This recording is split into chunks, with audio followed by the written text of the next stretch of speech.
Coming up on Look Today, our lead exclusive story.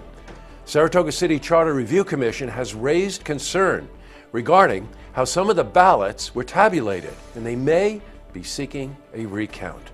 We've got details. Plus, Queensbury School District held a groundbreaking ceremony at the site of its future building right on campus. More on that coming up. And Saratoga County Prosperity Partnership hosted its Prosperity Summit at the Saratoga City Center, and we were there. All ahead on Look Today.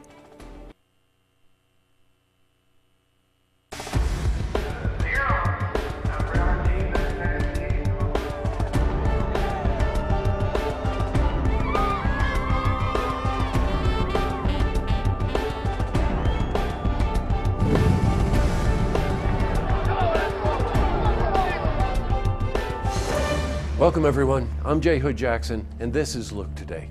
On tonight's program, I sit down with Sarah Craig. She's Executive Director of Cafe Lena in Saratoga.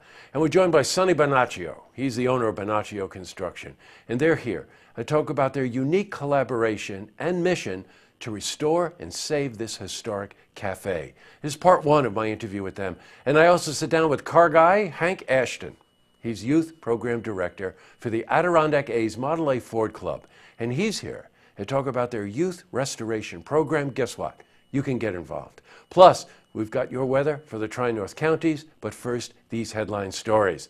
And an exclusive lead story it is. The Saratoga City Charter Review Commission has raised concern regarding how some of the ballots were tabulated, and they may be seeking a recount. Bob Turner, former chair of the Saratoga City Charter Review Commission, announced the possibility of seeking a recount of all the ballots. Well, he was here, and we spoke to him about this.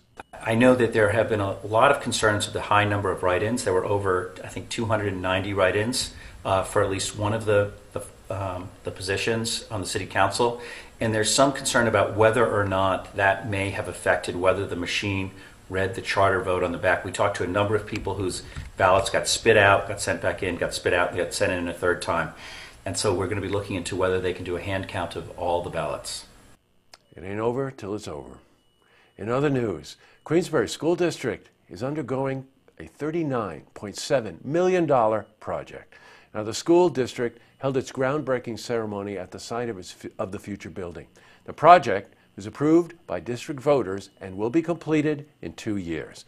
Well, we were at the ceremony where we spoke to Superintendent Doug Huntley.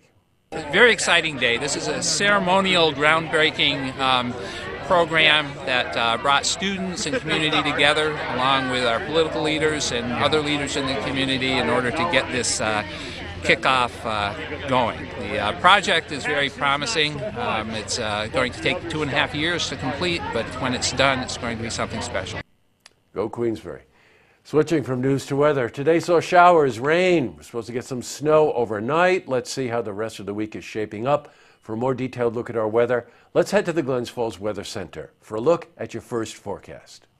Thanks, Jesse. I'm meteorologist Clarence Ponser with the first look weather update here on Look TV. High pressure in control across much of the United States tonight. Warm front making its way through the Dakotas into the northern plains. Low pressure across northeastern part of New England, impacting portions of Maine, Vermont, New Hampshire, maybe a little bit of upstate New York, kind of impacting our area with that cold front boundary. Now moving off the Atlantic seaboard. Here's a little bit more of a tighter angle. 29 Burlington, 32 Albany, 31 in Boston for the overnight lows. More locally, 33 Saratoga, Springs, Ballston Spa, 32 Fort Edward, 31 in Whitehall. Glens Falls will see an overnight low about 32 degrees, a little bit colder towards the northwest, and any precipitation will likely fall as snow with a little bit of accumulation. But that rain, snow showers across the area should end overnight with that northwest breeze at roughly 10 miles per hour. Sunshine of high of 40 on Friday. Out the door, prepare for wind chills only in the mid-20s under partly cloudy skies. Actual air temps just above freezing. And the extended forecast will continue to see another messy weather pattern with the new cold front boundary. Megas approach towards our area, especially as we head late in the weekend.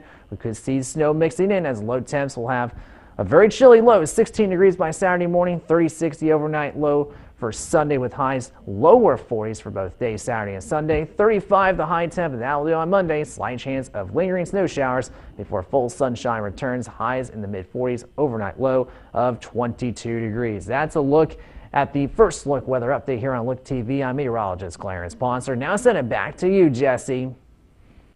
Thanks, Clarence. Back to the news. Well, Saratoga County Prosperity Partnership held a summit today at the Saratoga City Center. Now, it was hosted by the partnership's president, Marty Vonnegues. Now, the summit addressed topics concerning potential investment opportunities for companies in our communities. Well, we were at the summit, and we spoke to a number of investors about why Saratoga County has potential for them. One of those people was E. Nasar Khan. Now, he's managing partner for Tigacom Group. This is a developing community, and since we are part of the technology world from the Silicon Valley, we looked at New York and we thought that we should seriously looking at New York, and Saratoga actually is the only place that we could think of coming here. Wow. Now, we also spoke to Carol Jenkins, and she's the Chief Analytics Officer for Outmatch. We work with SUNY in Albany, and we have a team of research scientists there that assist us with really looking at all of the data. So we capture over 21 million data points or applications from candidates, and so being able to sift through all that data and using the students to really give them a teaching opportunity or learning opportunity, but also helping us in terms of really advancing our science. Congratulations to Marty, Shelby, and everyone at Saratoga Prosperity Partnership. It was quite a summit. All right, up next, I sit down with Sarah Craig. She's Executive Director of Cafe Lena in Saratoga, and we're joined by Sonny Bonaccio. He's owner of Bonaccio Construction. They're here to talk about their unique collaboration and mission to restore and save this historic cafe. This is part one of my interview with them. I also sit down with car guy Hank Ashton. Now, he's Youth Program Director for the Adirondack A's Model A Ford Club, and he's here to talk about their Youth Restoration Program and how you can get involved. But first, if you see news happening, you want to share a story idea, how about join us for an interview? Give us a call on the hotline. The number is 798-8000.